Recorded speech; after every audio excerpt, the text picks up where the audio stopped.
Hello viewers, LB tech Bangla সকলকে স্বাগতম।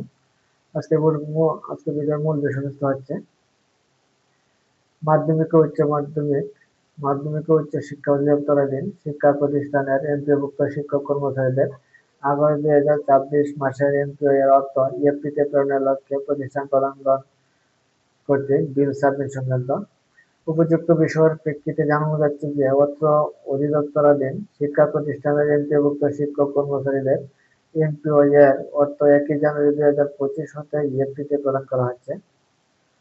প্রতিষ্ঠান প্রধান তার প্রতিষ্ঠানের এমপিও সংক্রান্ত কাজের জন্য ব্যবহৃত আইডি এবং পাসওয়ার্ডের মাধ্যমে ইএমআইএস সিস্টেমের এমপিও ইএফটি মডিউলে লগ ইন করে বিল সাবমিট করেন। এক্ষেত্রে প্রতিষ্ঠান প্রধান তার প্রতিষ্ঠানের প্রত্যেক শিক্ষক কর্মচারীর জন্য আলাদা আলাদাভাবে বিধি মোতাবেক প্রাপ্য এমপিও এর অর্থ সঠিকভাবে নির্ধারণ করে বিল সাবমিট করেন। প্রতিষ্ঠান প্রধান কর্তৃক দাখিলকৃত তথ্য অনুসারে এমপিও এর অর্থ ইএফটিতে শিক্ষক কর্মচারীদের স্ব ব্যাংক হিসাব নম্বর প্রেরণ করা হয়। প্রতিষ্ঠানের এমপিও তালিকায় বিদ্যমান শিক্ষক কর্মচারীদের মধ্যে কেউ মৃত্যুবরণ বা পদত্যাগ করলে প্রতিষ্ঠান প্রধান সংশ্লিষ্ট মাসে বিধি মোতাবেক তার প্রাপ্যতা নির্ধারণ করে বিল সাবমিট করবেন। এছাড়া সাময়িক বরখাস্ত, অনুমোদনহীন অনুপস্থিতি বা অন্য কোনো কারণে বিধি মোতাবেক কোনো শিক্ষক কর্মচারী আংশিক বা সম্পূর্ণ বেতন কর্তন অথবা বন্ধ করার প্রয়োজন হলে প্রতিষ্ঠান প্রধান বিল সাবমিট অপশনে তা উল্লেখ করবে।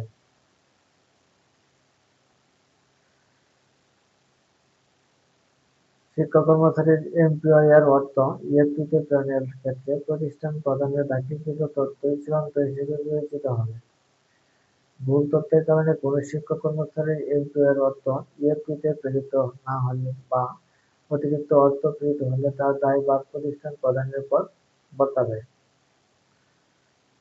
তারপরে রয়েছে এমত অবস্থায় আগামী 21/7/2024 তারিখের মধ্যে আগামী 2026 মাসের এমপিও বিল অনলাইনে সাবমিট করার জন্য সংশ্লিষ্ট শিক্ষা প্রতিষ্ঠানের প্রধানগণকে নির্দেশক্রমে অনুরোধ করা হলো। প্রতি মাসে আমরা ইএফটির বিল সাবমিট করতে হয়।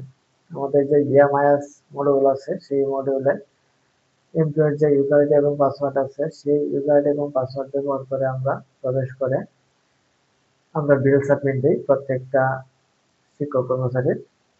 সেই বিল আমরা কোনো মাসে 21 তারিখ, কোনো মাসে 20 তারিখ, কোনো মাসে 24 তারিখ আমরা বিল সাবমিট করি। প্রতি মাসে অধিদপ্তর থেকে একটি চিঠি দেওয়া হয় এবং লাস্ট তারিখটা বলে দেওয়া হয় এই এত তারিখের ভিতরে বিল সাবমিট দিতে হবে। আগস্ট মাসের যে বিলটা আছে সেটা সাবমিট করার জন্য সময় দেওয়া হয়েছে 21 তারিখ। 21 তারিখের ভিতরেই সকল শিক্ষক কর্মচারীদের বিল সাবমিট দিতে হবে। কেউ যদি বিল সাবমিট দিতে ব্যর্থ হয় তারপরে সেটা প্রতিষ্ঠান প্রধানকেই দায়ভার নিতে হবে। অধিদপ্তর সেই দায়ভার গ্রহণ করবে না, যেহেতু তারা চিঠি দিয়েছে 21 তারিখের ভিতরে এমপিও বিল অনলাইনে সাবমিট করার জন্য। তাই গুরুত্ব সহকারে সেটা বিবেচনা করে আমরা প্রতি মাসেই বিল সাবমিট করে থাকি। হয়তোবা কারো কোনো সমস্যা অথবা না জানার কারণে অনেকেই মিস হয়। ম্যাক্সিমাম কিন্তু আমরা যে তারিখ দেওয়া হয় সেই তারিখের ভিতরে বিল সাবমিট করে ফেলি।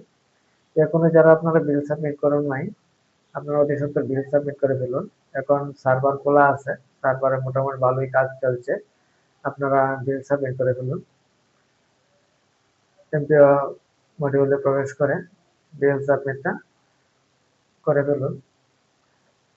হ্যালো ভিউয়ার্স, আজকের ভিডিওটা এ পর্যন্তই ছিল। মাধ্যমিক ও উচ্চ শিক্ষা অধিদপ্তর থেকে যে বিজ্ঞপ্তিটা প্রকাশ করা হয়েছে আগস্ট মাসে বিল সাবমিট করার জন্য ইএফটিতে 21 তারিখ পর্যন্ত সময় বেঁধে দেওয়া হয়েছে, এর ভিতরেই সম্পন্ন করতে হবে। আজকের ভিডিওটা এ পর্যন্তই ছিল। আমার চ্যানেলে যদি নতুন হয়ে থাকেন চ্যানেলটা সাবস্ক্রাইব করে রাখবেন যাতে পরবর্তী ভিডিও আপলোডের সাথে নোটিফিকেশন পেয়ে যান। ওকে, থ্যাংক ইউ, ধন্যবাদ।